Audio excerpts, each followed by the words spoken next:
Baik, masih bisa kita berjumpa dan masih membaca dari kitab Roma.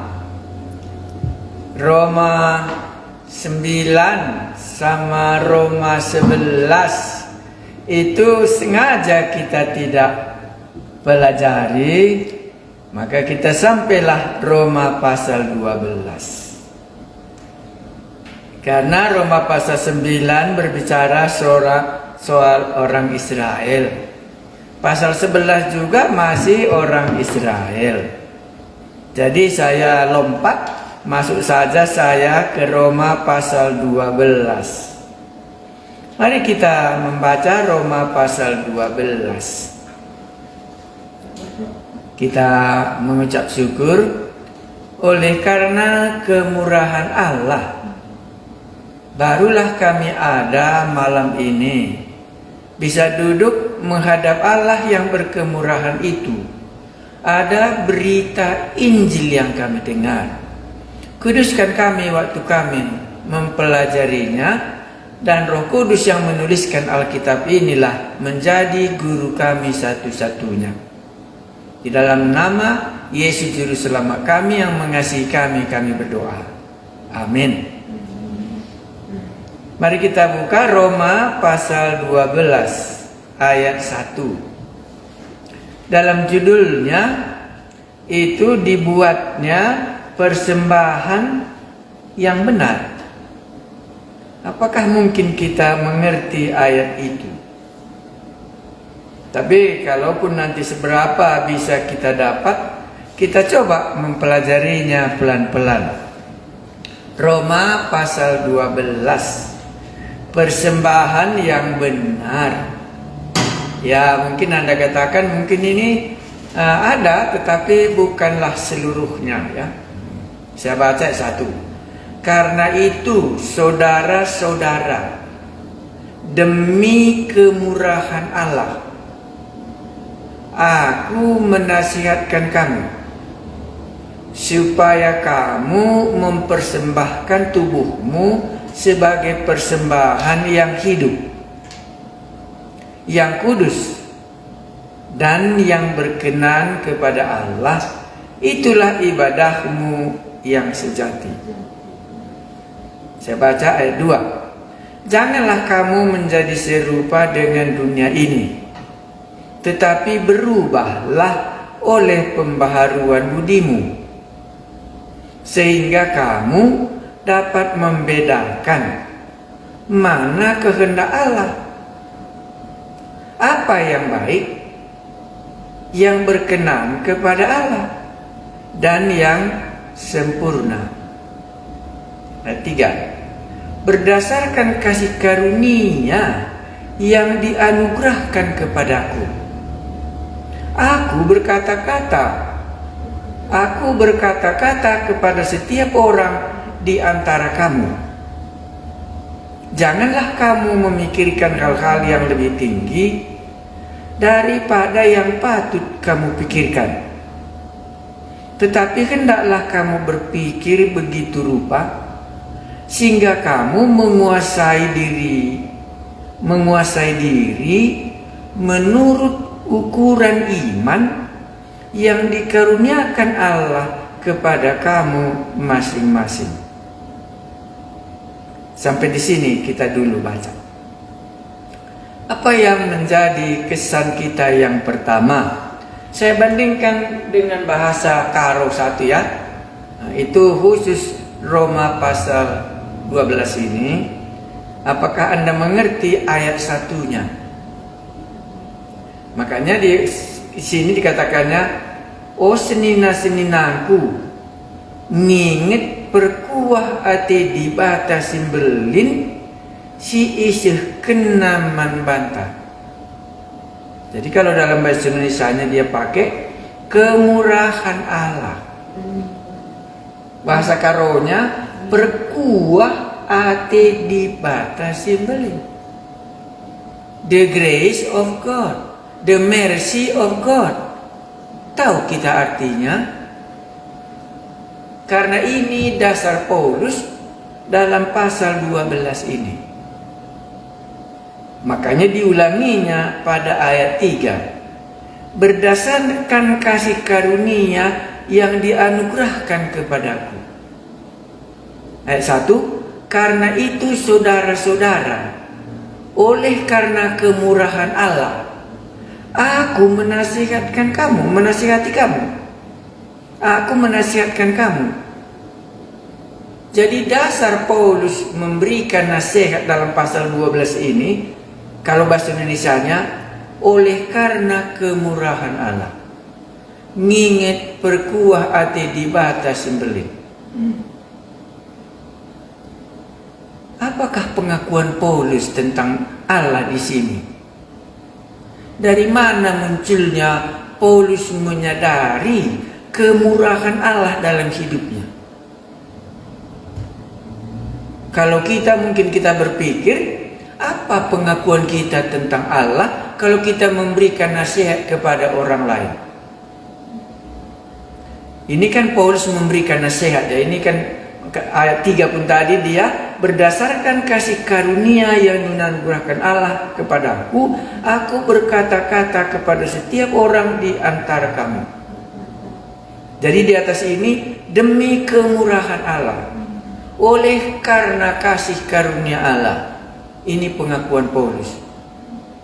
Kapan Paulus mengakui kemurahan Allah dalam hidupnya? Kalau kita, apa yang kita katakan dalam ayat 1 ini, dalam pengalaman hidup kita, kalau kita katakan kita bertuhan? Waktu saya menyelidikinya, apa yang dimaksudkan Paulus karena kemurahan Allah? Ya, saya baca lagi dalam bahasa yang lain, semuanya hampir sama. Kalau bahasa Karo tadi dipakainya bagai belinna keleng ati di bata. Mercy of God, the grace of God, karena kemurahan Allah.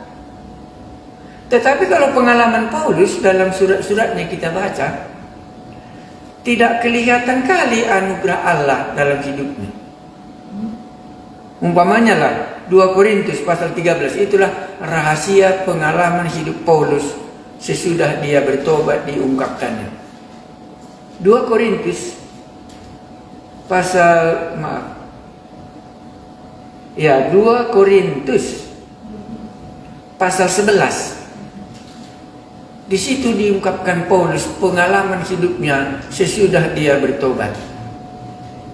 Dan orang Roma mendengar ini demi kemurahan Allah. Dan lihat ya, bacakan 2 Korintus pasal 11 ayat 24. Itu pengalaman Paulus sesudah dia percaya. Makanya kalau ini pengalamannya, kok kepada surat Roma ini dikatakannya tentang kemurahan Allah. Demi kemurahan Allah aku, katanya ya. Jadi pengakuannya di dalam dirinya kemurahan Allah. Makanya dia memberikan nasihat ini kepada orang Roma. Tetapi di dalam Korintus kita lihat bagaimana pengalaman hidupnya. 2 Korintus 11 ayat 25 saya baca. 24 bisa. 5 kali aku disesah orang Yahudi. Setiap kali 40 kurang 1 pukulan. Penderitaan. 3 kali aku didera. 1 kali aku dilempari dengan batu. 3 kali mengalami karam kapal. Sehari semalaman aku terkatung-katung di tengah laut. Dalam perjalananku, aku sering diancam bahaya banjir dan bahaya penyamun. Bahaya dari pihak orang-orang Yahudi dan dari pihak orang-orang Yunani. Bahaya di kota, bahaya di padang gurun, bahaya di tengah laut, dan bahaya dari pihak saudara-saudara palsu. Mungkin Anda langsung ingat, surat Roma ditulis, kurasa nggak salah aku, sesudah ditulisnya 1 dan 2 Korintus. Berarti sudah dialaminya dalam 2 Korintus pasal 11 ini. Dan di dalam hal itulah dia mengungkapkan demi kemurahan Allah. aku menasihatkan, dan seterusnya nanti kita baca. Saya ulangi sekali lagi, inilah pengalaman yang menyatakan kemurahan Allah. 5 kali aku disesah orang Yahudi. Setiap kali 40 kurang 1 pukulan. Gitu rupanya undang-undangnya. 3 kali aku didera. 1 kali aku dilempari dengan batu. Mungkin ini di daerah Antioquia, daerah Iconium. 3 kali mengalami karam kapal. Sehari semalam aku terkatung-katung di tengah laut. Dalam perjalananku, aku sering diancam bahaya banjir, bahaya penyamun, bahaya pihak orang-orang Yahudi, bahaya orang-orang yang bukan Yahudi, bahaya di kota, bahaya di padang gurun, bahaya di tengah laut, dan bahaya dari pihak saudara-saudara palsu. Tetapi di dalam surat Roma, dia mengungkapkan, oleh karena kemurahan Allah.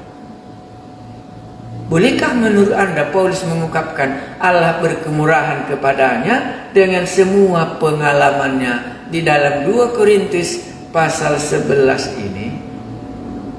Jadi kalau demikian, kemurahan Allah yang dimaksudkan Paulus di sini pasti bukan hubungannya dalam kehidupan berkat yang Tuhan anugerahkan kepadanya secara kebahagiaan hidup di bumi. Salahkah aku pikir?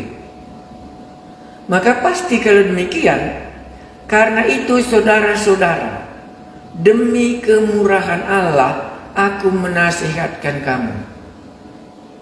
Pasti bukan pengalaman enak mengikut Yesus. Pengalaman enak secara jasmani, itu yang saya maksudkan. Ya, jadi bayangan saya waktu Paulus mengungkapkan ini pasti Paulus mengingat kemurahan Allah kepadanya waktu dia menerima panggilannya menjadi rasul. Karena begitu jahatnya dia, tetapi kok Allah masih berkemurahan kepadanya, tidak dihukumnya Paulus, malahan dilepaskannya dia dari hukuman maut upah dosa itu. Disinilah dilihatnya kemurahan Allah. Jadi bagian yang pertama ini kita coba merenungkannya. Bagaimana aku mengenal sifat Allah itu dalam hidupku? Apakah aku bisa seperti Paulus dalam semua pengalamannya mengikut Yesus begitu pahit, tidak menenangkan secara jasmani, bahaya, didera, karam kapal, penyamun, dilempari.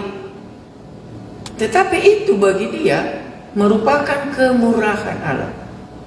Jadi dia menasihatkan ini karena tahu jelas dia kemurahan Allah di dalam hidupnya.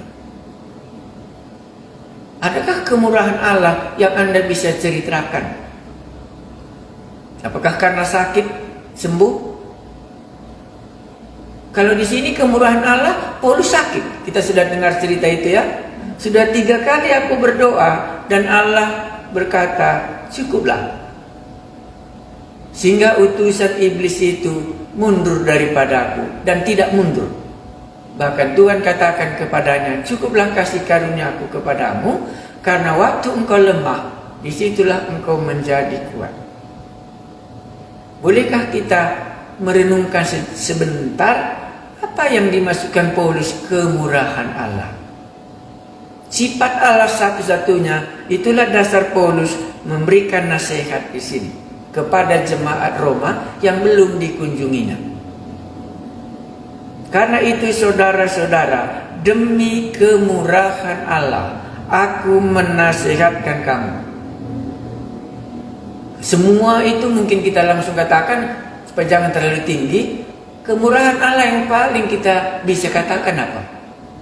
Pasti kita katakan Yohanes 3:16 ya, karena begitu besar kasih Allah sehingga dia mengaruniakan anaknya tunggal, supaya setiap orang yang percaya kepadanya tidak binasa, melainkan beroleh hidup yang kekal.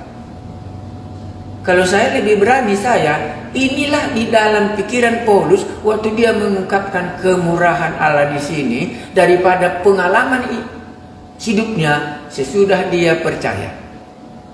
Dari segi penderitaan jasmani, Paulus jauh lebih menderita sesudah dia bertobat daripada sebelumnya. Sebagai orang Farisi, sebagai muridnya Gamaliel, dia dihormati di tengah-tengah sama sekolahnya itu. Tetapi dia mengungkapkan kepada orang Rom, demi kemurahan Allah, demi pemberian Allah, demi karunia yang dianugerahkan kepada kita. Jadi kalau secara singkat boleh kita katakan, Paulus nggak pernah hilang dia dari kasih karunia Allah dengan pertemuannya dengan Tuhan Yesus di dalam Kisah pasal 9 waktu perjalanannya ke Damaskus. Allah mengasihi Saulus. Saulus, Saulus, siapakah engkau? Saulus, Saulus. Lantas Yesus berkata, akulah yang engkau aniaya. Inilah yang dimasukkan Paulus dalam kemurahan Allah bagi dia. Dan sekarang bisa dia berikan nasihat ini. Kalau bagi kita, apa yang bisa kita katakan kemurahan Allah dalam hidup ini? Nggak bisa, Pak. Kami nggak ada yang tahu. Allah itu berkemurahan pun tak tahu kami. Cuma kami tahu Allah mengasihi kami di dalam Tuhan Yesus, mati untuk dosa kami, sudah itu selesai gitu. Jadi nggak berani kita memberikan nasihat. Tetapi Paulus dilihatnya, dan itulah tempatnya berpijak untuk melanjutkan khotbah ini nanti sampai ayat 8. Apa kemurahan Allah bagi saudara? Bagi Paulus sudah kita baca dalam 2 Korintus, tak ada menyenangkan secara jasmani. Makanya waktu saya renungkan kemurahan Allah bagi Paulus yang diungkapkannya di dalam ayat 1 ini adalah perjalanannya ke Damaskus, waktu dia masih menganiaya jemaat, waktu dia belum bertobat, waktu dia musuh Allah. Kan itu dikatakan Paulus, akulah yang paling berdosa semuanya daripada semua rasul-rasul yang lain, akulah yang paling terbelakang. Tetapi Allah mengasihi dan menganugerahkan dan menyelamatkan aku. Jadi Paulus tidak berpijak sebagai orang Farisi, sebagai keturunan Benjamin, orang yang mentaati Taurat, tetapi dia menyadari akan dosanya itu, dan sekarang dia bisa berkata, itu karena kemurahan Allah, bukan karena aku melakukan undang-undang Taurat tadi. Ya, sehingga aku dikasihani, dan sekarang aku bisa menasihati kamu. Apakah kesan kita tentang sifat Allah di dalam hidup kita? Allah mengasihi kita, Allah berkemurahan. Paulus mengungkapkan malam ini, karena itu saudara-saudara, oleh karena kemurahan Allah, aturannya Paulus ke neraka, tetapi dia ke surga karena Allah menyelamatkan dia. Maka kemurahan Allah di sini yang paling menonjol bagi saya adalah keselamatan yang dianugerahkan Allah kepada Paulus. Dengan demikianlah aku menyampaikan nasihat kepadamu. Itu apa? Supaya kamu mempersembahkan tubuhmu sebagai persembahan yang hidup. Apalagi supaya kamu mempersembahkan tubuhmu sebagai persembahan yang hidup, yang kudus, dan yang berkenan kepada Allah. Itulah ibadahmu yang sejati. Saya tidak bahas itu. Ayat 2. Janganlah kamu menjadi serupa dengan dunia ini. Janganlah kamu menjadi serupa dengan dunia ini, tetapi berubahlah oleh pembaharuan budimu, sehingga kamu dapat membedakan manakah kehendak Allah, apa yang baik, yang berkenan kepada Allah, dan yang sempurna.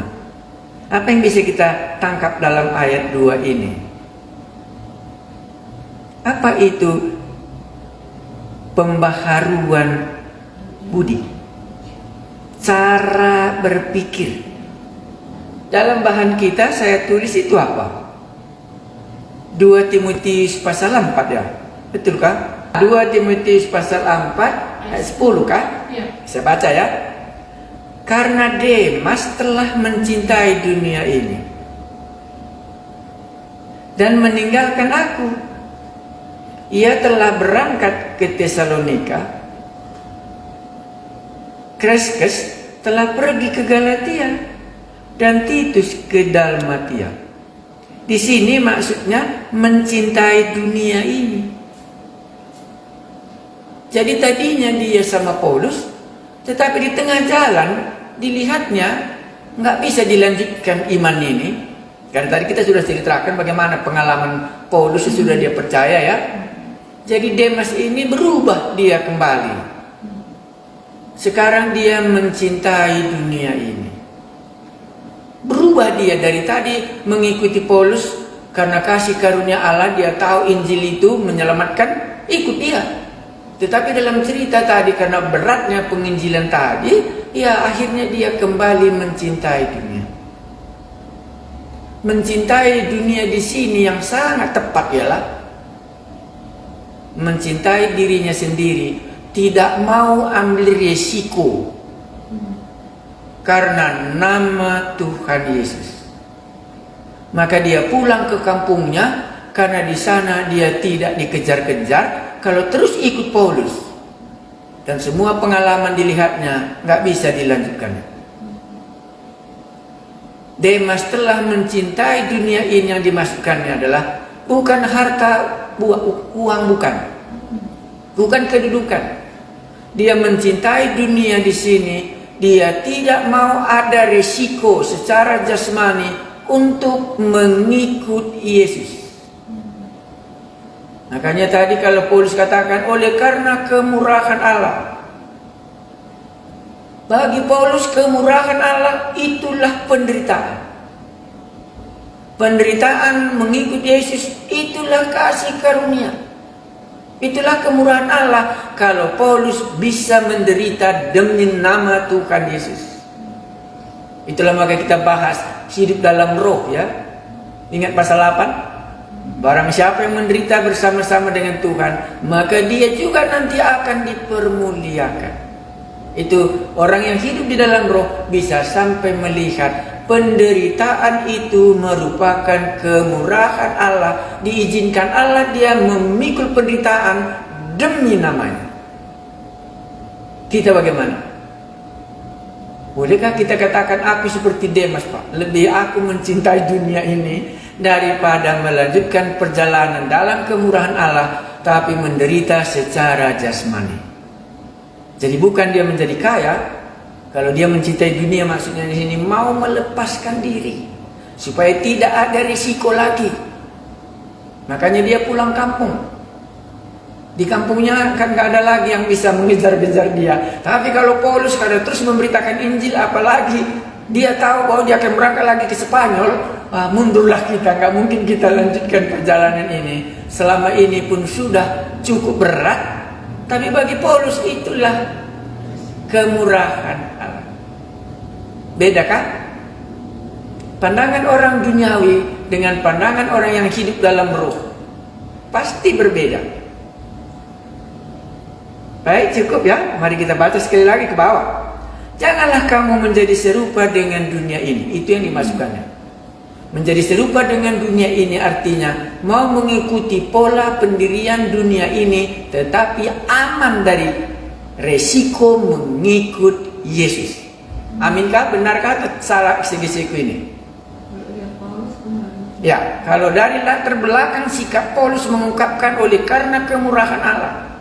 Dunia di sini bukan harta, tetapi dunia di sini sikap yang aman tanpa ada risiko mengikut Yesus. Tak ada penderitaan. Yang ada haleluya, dosaku sudah diampuni. Janganlah kamu menjadi serupa dengan dunia ini, tetapi berubahlah oleh pembaharuan budimu, sehingga kamu dapat membedakan manakah kehendak Allah. Nggak salah kan? Paulus tahu kehendak Allah. Demas tidak tahu. Karena dia menjadi orang dunia, mau menyelamatkan kesenangan dalam tubuhnya mengikut Yesus. Kurasa tidak salah di sini. Banyak kali orang mengeksegese, berubahlah cara berpikir dalam dunia mengenai uang, mengenai pangkat. Bukan, kurasa salah. Sehingga orang yang berubah pemikirannya seperti Yesus tadi, sehingga kamu dapat membedakan manakah kehendak Allah. Tahu dia kehendak Allah. Dilanjutkannya, apa yang baik. Tahu dia yang baik. Demas tahu dia baik. Dia mencintai dunia ini, lebih baik aku pulang kampung supaya tidak berisiko dalam mengikut Paulus dalam dalam misi melanjutkan perjalanan ke Spanyol. Baru berikutnya di sini, apalagi apa yang baik, yang berkenan kepada Allah dan yang sempurna. Saya ambil satu bagian yang penting, tidak semua saya uraikan. 2. Janganlah kamu menjadi serupa dengan dunia ini, tetapi berubahlah oleh pembaharuan budimu, sehingga kamu dapat membedakan mana kehendak Allah. Untuk bisa kita mengetahui kehendak Allah. Bisa Anda jawab sekarang? Supaya kita bisa mengetahui kehendak Allah. Kalau kita tidak mencintai dunia lagi. Kalau kita mencintai dunia, mencintai diri kita sendiri, mencintai apa yang berkenan ke dalam tubuh ini, Allah tidak mungkin menyatakan kehendaknya seperti Paulus. Makanya Paulus seringkali dia mendengar apa yang dikatakan Allah kepadanya, mau dia. Ingat itu ya. Sebelum dia berjalan ke Spanyol ini kan, Roh Kudus sudah berkata kepada Paulus, kepada Agabus, orang yang punya ikat pinggang ini akan diikat sebagai tawanan roh, aku pergi ke Yerusalem katanya. Karena dia tidak lagi mengikuti jalan pikiran dunia ini, tapi dia hidup dalam kemurahan Allah. Jadi jangan lupa, bagi Paulus penderitaan, kalau Tuhan izinkan, itu salah satu kemurahan Allah. Seperti dalam 2 Korintus pasal 11 tadi. Jadi kalau kita mau belajar tentang kehendak Allah, aku mau mengetahui kehendak Allah, Allah tidak akan mengatakannya, kecuali kita sudah berubah budi, berubah pikiran, bukan mencintai dunia, tetapi mencintai Allah. Makanya tadi berikanlah dirimu menjadi persembahan yang berkenan di hadapan Allah yang kudus dan sempurna. Saya tidak bahas itu karena nggak mungkin kita mempersembahkan itu kecuali kalau kita tidak mencintai dunia ini lagi. Kita lanjutkan. Apa yang baik, yang berkenan kepada Allah dan yang sempurna, itu pun kita tidak bahas. Ayat 3. Berdasarkan kasih karunia yang dianugerahkan kepadaku, aku berkata kepada setiap orang di antara kamu, janganlah kamu memikirkan hal-hal yang lebih tinggi daripada yang patut kamu pikirkan. Tetapi hendaklah kamu berpikir begitu rupa, sehingga kamu menguasai diri menurut ukuran iman yang dikaruniakan Allah kepada kamu masing-masing. Apa yang mau disampaikan Paulus dalam ayat 3 ini kepada jemaat Roma? Satu kurasa tadi terpikir aku, janganlah kamu memikirkan hal-hal yang lebih tinggi daripada yang patut kamu pikirkan. Bagaimana caranya supaya patut berpikir? Berikutnya lagi, tetapi hendaklah kamu berpikir begitu rupa, sehingga kamu menguasai diri menurut ukuran iman. Apa kemurahan Allah? Kemurahan Allah memberikan ukuran iman kepada kita masing-masing. Salahkah saya di situ? Sehingga kamu menguasai diri menurut ukuran iman yang dikaruniakan Allah kepada kamu masing-masing. Ini ukuran iman. Jadi jangan melebihi kemurahan Allah. Itulah iman yang dianugerahkannya. Itulah kita pakai di tengah-tengah jemaat. Itu yang dimasukkannya. Sekarang dia sudah masuk ke tengah-tengah jemaat. Jadi kalau begitu bisa kita langsung bertanya, jadi ukuran iman di tengah-tengah jemaat itu tidak sama semua. Masing-masing beda. Sesuai dengan kemurahan Allah, iman sebesar apa yang dianugerahkannya kepada satu jemaat ini. Sehingga dia harus berpikir sesuai dengan iman yang dianugerahkan kepadanya. Saya ulangi, iman itu kan anugerah. Iman itu kan kemurahan Allah. Diberikannya kita kuat iman kita, diberikannya lemah iman kita. Lemah iman bolehlah kita coba supaya kita dapat mengerti. Jadi menurut ukuran iman kita inilah kita pakai di tengah-tengah jemaat, sehingga tidak ada kesombongan iman satu dengan yang lain. Makanya disambungnya tadi kan, berdasarkan kasih karunia yang dianugerahkan kepadaku. Jadi dia sendiri sudah menilai dirinya. Apa yang dikaruniakan kepadaku, itulah yang kukatakan kepadamu. Maka dikatakannya, aku berkata-kata kepada setiap orang di antara kamu sesuai dengan kasih karunia yang dianugerahkan kepadaku. Wah, kami nggak sampai ke situ, Pak. Apa yang dikaruniakan Allah pun kami nggak tahu. Kan itu yang menjadi kesulitan. Kok Paulus berani kali dia mengatakan ayat 3 ini kan, berdasarkan kasih karunia yang dianugerahkan kepadaku, aku berkata-kata kepada setiap orang di antara kamu. Itu kasih karunia. Baru disampaikannya, janganlah kamu memikirkan hal-hal yang lebih tinggi daripada yang patut kamu pikirkan. Pernahkah Anda berpikir itu? Selayaknyakah aku berpikir demikian sesuai dengan karunia iman yang Allah berikan kepadaku? Ini pikiran. Tetapi hendaklah kamu berpikir begitu rupa. Rupa yang bagaimana? Sehingga kamu menguasai dirimu menurut ukuran iman yang dikaruniakan Allah kepada kamu masing-masing. Jadi kita akan di dalam keadaan jemaat, ini kan sudah masuk jemaat ya, walaupun nanti ayat 4 baru jemaat. Tapi dia memikirkan apa yang dikasihkan Allah anugerahnya dalam iman itu punya ukuran. Janganlah kamu menganggap kamu lebih tinggi daripada yang lain. Ya, makanya di sini tadi yang enak kita rasa, karena itu saudara-saudara, demi kemurahan Allah. Apa yang dianugerahkan Allah di sini kita bicarakan iman. Maka waktu saya mempelajari, iman di sini adalah karunia Allah. Nanti ke bawahnya ini kan ada karunia beberapa ya. Itu juga kan kemurahan Allah ya. Karunia itu juga kemurahannya. Jadi iman yang dianugerahkan Allah itu sesuai dengan yang kita yakini. Bagus ya? Dan demikianlah kita berpikir, tidak melebihinya. Ayat 4. Saya baca ayat 4. Sebab sama seperti pada satu tubuh kita mempunyai banyak anggota, tetapi tidak semua anggota itu mempunyai tugas yang sama. Demikian juga kita, walaupun banyak, adalah satu tubuh di dalam Kristus, tetapi kita masing-masing adalah anggota yang seorang terhadap yang lain. Ayat 4 dan 5 ini Paulus mengungkapkan gereja itu seperti tubuh, tidak sama semua. Ini sudah masuk Paulus dalam jemaat. Ya. Tidak sama semua, tapi satu tubuh. Kaki bisa bawa, mata bisa melihat. Ini tadi yang dimaksudkannya sesuai dengan tingkatan iman yang dianugerahkan. Demikianlah kita bertindak. Kalau fungsi kita kaki, ya kakilah kita jalan. Janganlah kita bertindak kaki sebagai mata, yang mana bisa makanya jatuh nanti kita. Iya, tangan kita pakai untuk melihat, mana bisa tangan untuk melihat.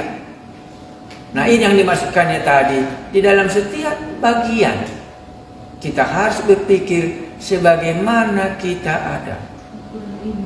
Ukuran iman yang dianugerahkan kepada kita, dan itulah yang kita lakukan. Payah ya?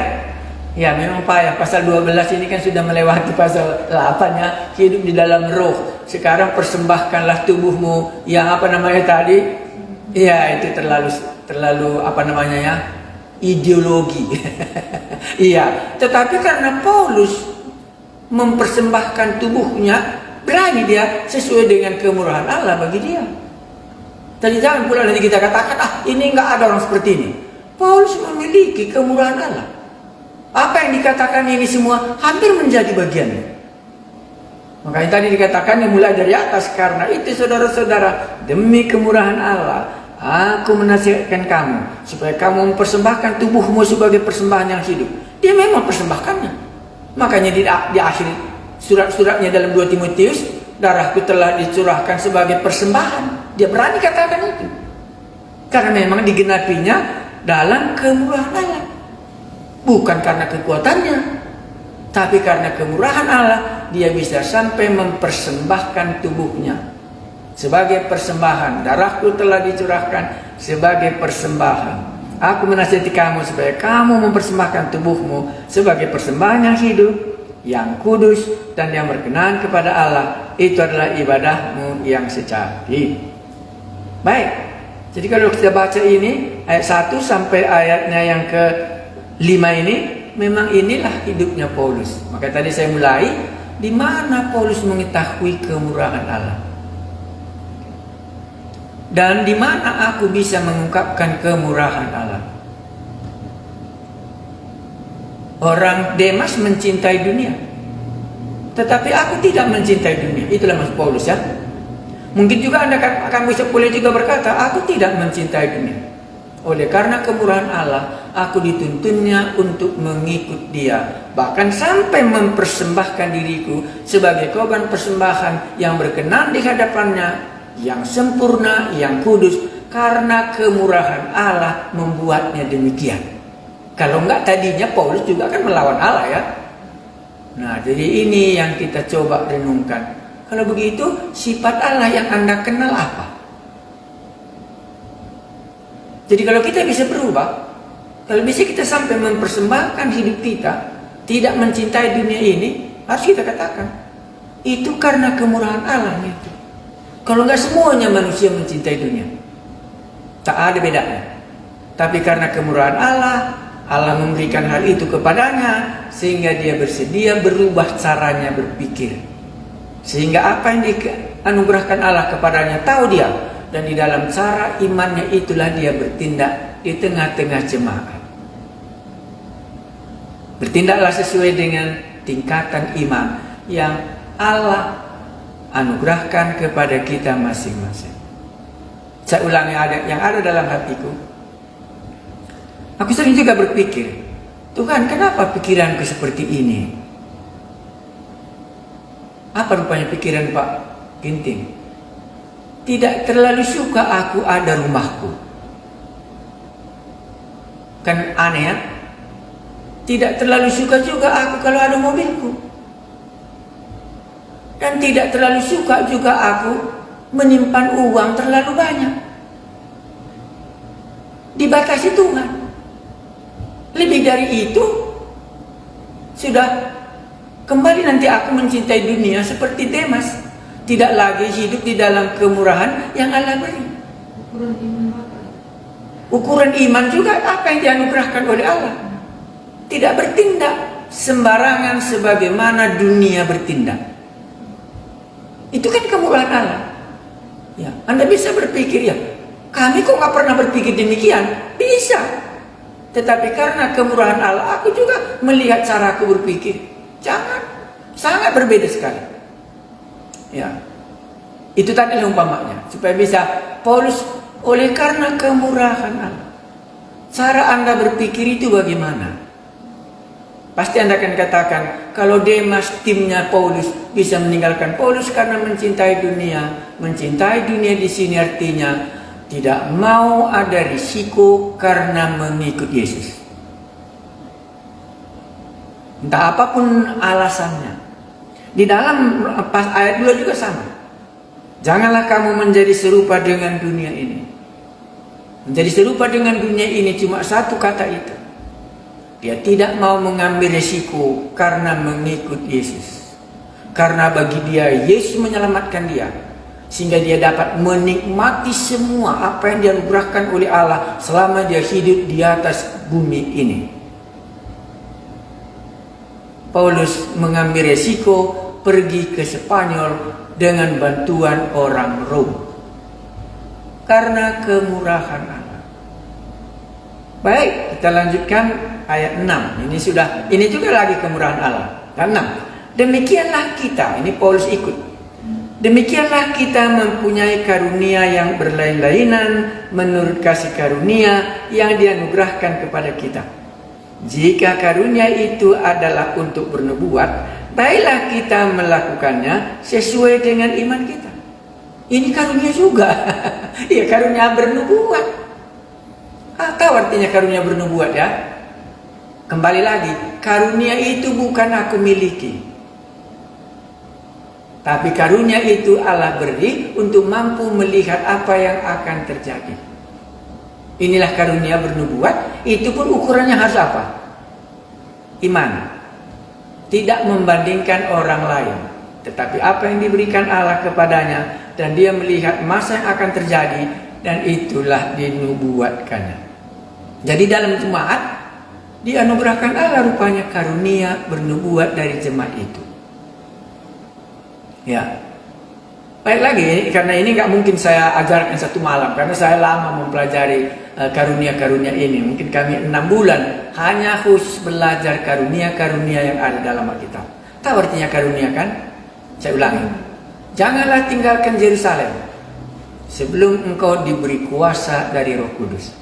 Karunia itu adalah kuasa yang Roh Kudus berikan bagi anak-anaknya. Kesanggupan untuk melakukan pekerjaan Allah. Power.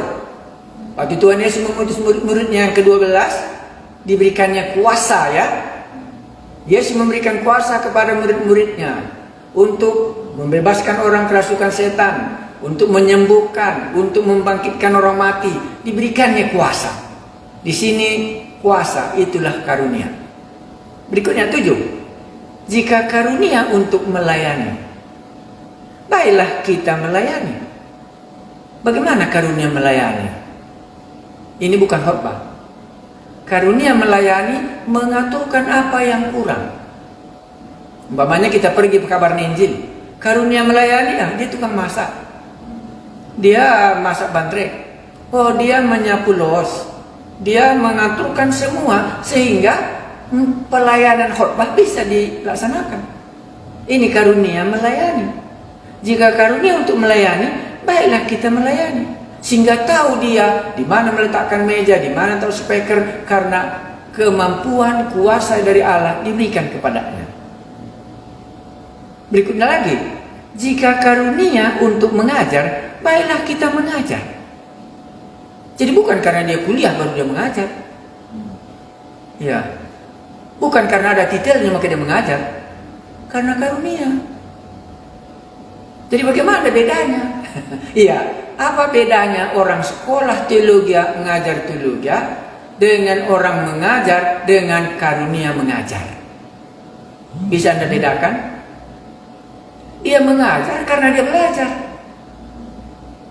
Memang kalau dia memiliki karunia mengajar, double nanti kalau dia belajar dan sekaligus dia mengajar.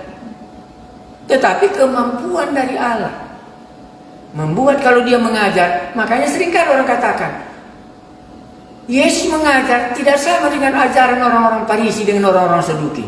Yesus mengajar dengan kuasa. Apa artinya itu? Itulah karunia di sini. Kalau dia mengajar ada kuasanya merombak orang lain. Yang belajar dari sekolah teologi, dia mengajar hanya mengisi otak orang, tetapi tidak terjadi perubahan di dalam hati. Itu bedanya. Jadi kalau karunianya mengajar akan merombak orang, meneguhkan iman orang, menegur dosa orang. Tapi kalau mengajar hanya karena tahu, itu bukan kuasa dari Roh Allah. Ya, mengajar seperti mengajar bahasa Inggris lah dia. Tahu orang belajar bahasa Inggris itu aja. Tapi tidak akan merombak hati orang yang mendengar. Itu bedanya karunia mengajar yang dikaruniakan oleh Allah, sehingga orang memang terperanjat, sehingga dia mentaati apa yang Allah katakan. Jadi karunia mengajar ini memang sangat penting. Ayatnya 8. Jika karunia untuk menasihati, baiklah kita menasihati. Jadi masing-masing harus dalam porsinya itu dimasukkan di sini. Karunia menasihati. Sudah berulang kali saya katakan, saya tidak dikasih Tuhan karunia untuk menasihati. Setiap kali saya menasihati, akan muncul orang sakit hati. Makanya saya sadar, karunia menasihati tidak. Tapi kalau karunia mengajar itu lihat ada, dan karunia melayani. Ya. Siapa yang membagi-bagikan sesuatu, hendaklah ia melakukannya dengan hati yang ikhlas. Ini karunia apa? Bagi-bagi. Makanya jemaat mula-mula cara hidupnya membagi-bagi apa yang ada sama dia, senang dia membagikannya. Dengan apa katanya tadi, dengan hati yang ikhlas, nggak rugi rasanya. Ya, senang dia membagi-bagikan. Apa yang ada sama dia dibagikan semua orang. Itulah karunia. Kekuatan yang Allah berikan kepada dia untuk membagikan apa saja pun sama dia. Dan nanti dia tidak kekurangan walaupun diberikan kepada orang. Ini maksudnya karunia membagi-bagi. Bukan kurang sama dia. Tetapi itu kesukaannya. Kekuatannya, kuasa yang diberikan Allah kepadanya. Apalagi siapa yang memberi pimpinan? Karunia memimpinnya itu sangat penting sekali. Karena pemimpin ini kan menunjukkan arah ya. Kemana nanti dibawa gitu ya. Jadi kalau dia memimpin hanya berdasarkan organisasi, ya organisasilah berjalan. Tapi kalau dia memimpin berdasarkan kuasa roh Allah yang dianugerahkan kepada dia sebagai pemimpin, dia akan mencapai apa yang akan Allah kehendaki. Itu tercapai dia. Iya. Bisakah itu jelas ya? Siapa yang memberi pimpinan? Kalau di dalam cerita itu kan saya tulis juga ya, apa itu pemimpin? Pemimpin itu artinya menolong ya. Ya, jadi isi suka dia menolong. Ya. Saya ulangi sekali lagi berikutnya. Jadi hendaklah ia melakukannya dengan rajin. Jadi seorang pemimpin nggak boleh malas. Jadi kalau aku punya karunia pemimpin, semua ditundanya pekerjaan. Katakanlah kamu nggak punya pemimpin gitu. Karena pemimpin itu rajin dia. Kenapa dia rajin coba? Karena kemurahan Allah di dalam hatinya. Bukan karena dia takut gak selesai pekerjaan itu. Iya, karena memang kemurahan Allah bagi dia. Kalau ada pekerjaan, rajin dia melakukannya. Karena kuasa Allah di dalam dia untuk melakukan itu sebagai pemimpin. Dan tahu dia kemana diarahkan. Tahu dia kehendak Allah. Makanya pemimpin itu hendaknya rajin katanya. Ya, jadi kalau karunia-karunia ini nanti ya nggak mungkin satu malam kita pelajari. Siapa yang menunjukkan kemurahan? Kemurahan tadi sudah kita bicara ya. Hendaklah ia melakukannya dengan sukacita. Kemurahan ini hampir sama dengan membagi-bagi ya. Ya, membagi-bagikan apa sama dia. Tapi hendaklah dia melakukannya dengan sukacita. Jangan berkata, sudah hilang ya, sudah habis lagi gitu. Bukan itu maksudnya. Baik. Bagaimana kalau kita ringkaskan apa yang bisa kita dapat malam ini? Malam ini khusus pasal 12, Paulus sudah mengarah kepada jemaat ya.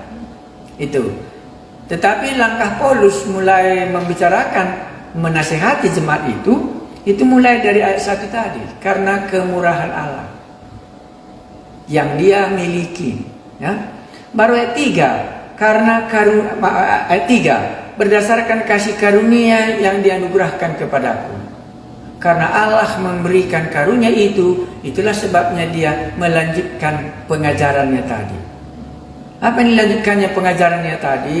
Dia mengungkapkan gereja itu merupakan satu tubuh dan banyak anggotanya. Ya, anggota yang pertama itulah karunia imannya. Nah, jadi haruslah dia bertindak dengan sesuai dengan iman yang dia miliki. Ini penting kali kurasa harus ungkapkan satu dua. Seringkali orang memberikan nasihat. Begini, kelihatannya seperti orang beriman. Tetapi waktu kita tanya dia, percayakah kau itu terjadi? Dia balikkan kembali kita. Ini kan sudah salah. Jadi kita perhatikan kali dalam orang memberikan usul. Karena nanti arahnya bisa membelokkan tujuan yang sudah ditetapkan Allah tadi. Maka harus dia bertindak sesuai dengan imannya. Percayakah kau bisa kau lakukan itu? Bertanggung jawab. Karena banyak orang di gereja memberikan usul-usul, tapi ujungnya adalah kematian. Dan dia tidak di situ lagi, pergi dia. Nah, itu yang dimasukkan tadi di sini. Karena karunia Allah yang dianugerahkan kepadaku, aku menasihati kamu. Gereja itu adalah merupakan tubuh dan banyak anggotanya. Karena itu ada yang dikaruniakan kepadanya untuk apa? Berapa karunia di sini ya? Ada kurasa 7 kalau aku hitung tadi. Iya 7 ya. Iya. Ya ada 7 karunia di sini. Ya. Ada lagi di tempat yang lain karunia berbeda-beda ya. Tetapi inilah yang dimiliki, yang mau disampaikan oleh Paulus, karunia di tengah-tengah orang Roma. Ya. Jadi gereja itu merupakan satu tubuh dan di dalamnya ada karunia. Ngerti kita ya? Saya ulangi. Karunia tadi power ya. Jadi kalau untuk berjalan pasti kaki yang punya kuasa. Amin kah? Tapi kalau untuk melihat, pasti mata yang paling tajam untuk melakukan melihat. Walaupun kaki bisa melihat terantuk ya, oh ini ada batu katanya, sudah terantuknya itu ya. Ini yang dimasukkannya karunia di sini. Kekuatan berjalan harus pada kaki. Kekuatan melihat harus ada pada mata. Makanya karunia membuat, berikanlah kepada dia, karena diberikan kepada kekuatan. Karunia memimpin, berikanlah kepada dia, karena dialah punya kekuatan. Itulah artinya karunia di tengah-tengah jemaat itu. Tetapi mungkin kita katakan, ini nggak pernah lagi kami dengar. Yang kami dengar hanya struktur organisasi. Iya, organisasi gereja. Dia punya karunia atau tidak punya karunia karena dia sekolah atau yang lain. Akhirnya ini tidak berjalan lagi. Sehingga majulah kita di dalam organisasi, tapi bukan berdasarkan karunia Allah. Sehingga gereja itu dilayani berdasarkan duniawi. Dan bahkan itulah yang tadi harus dihindari, supaya kamu berubah tidak sama dengan dunia ini seperti Demas tadi. Ya, apakah ini berguna saya tidak tahu. Tetapi itulah yang dapat kita pelajari dalam Roma pasal 12 ini. Karena kita berjumpa sedikit dengan karunia dan bisa mengerti kehendak Allah. Oh taulah aku sejauh iman yang dikaruniakan Allah. Oh taulah aku kemurahan Allah. Aku mungkin gak pernah mengerti kemurahan Allah karena hidupku seperti Paulus. Sesudah percaya, tapi penderitaan demi penderitaan. Bagaimanakah aku katakan Allah itu berkemurahan kepadaku? Maka pasti Anda akan mendengar jawaban Paulus. Kasih karunia bagi aku adalah juga sama. Bukan di dalam jasmani, bukan secara duniawi, tetapi kasih karunia bagaimana Allah menganugerahkan kekuatannya dalam setiap hari. Makanya dia katakan terjepit, dipijak tapi tak pernah tertindas. Diharapkan mati tetapi dialah sekarang masih hidup. Karena kasih karunia Allah itulah yang menguatkan dia dari hari ke hari. Hidupku bukannya aku lagi, tapi Yesus di dalamnya. Bukan kekuatan diriku sendiri, tapi kekuatan Allah. Inilah manusia yang mengerti karunia Allah ada di dalam hidupnya. Kita berdoa. Kami menyadari hidup kami belum seperti Paulus. Kemurahan Allah yang besar pun mungkin kami belum bisa mengerti. Apalagi berisiko mengikut Yesus. Karena itu kami berdoa. Turunlah kemurahan-Mu sehingga kami dapat menangkap kebenaran firman-Mu ini. Adakah karunia nubuat pun kami tidak tahu. Yang kami tahu hanya disusun secara organisasi semua. Adakah karunia mengajar pun kami tidak tahu. Kalau dia nggak sekolah, dia nggak bisa mengajar. Karena itu kami berdoa. Bolehlah supaya Roh Kudus mengaruniakan, berikan kemurahan kepada kami. Sehingga waktu kami melakukan tugas-tugas kami tahu Tuhan yang memberikan kekuasa. Dan kami melakukannya, itulah yang dianugerahkan Allah bagi kami masing-masing. Terpujilah nama-Mu. Engkaulah yang mengajari kami malam ini. Dalam nama Tuhan kami Yesus kami berdoa. Amin.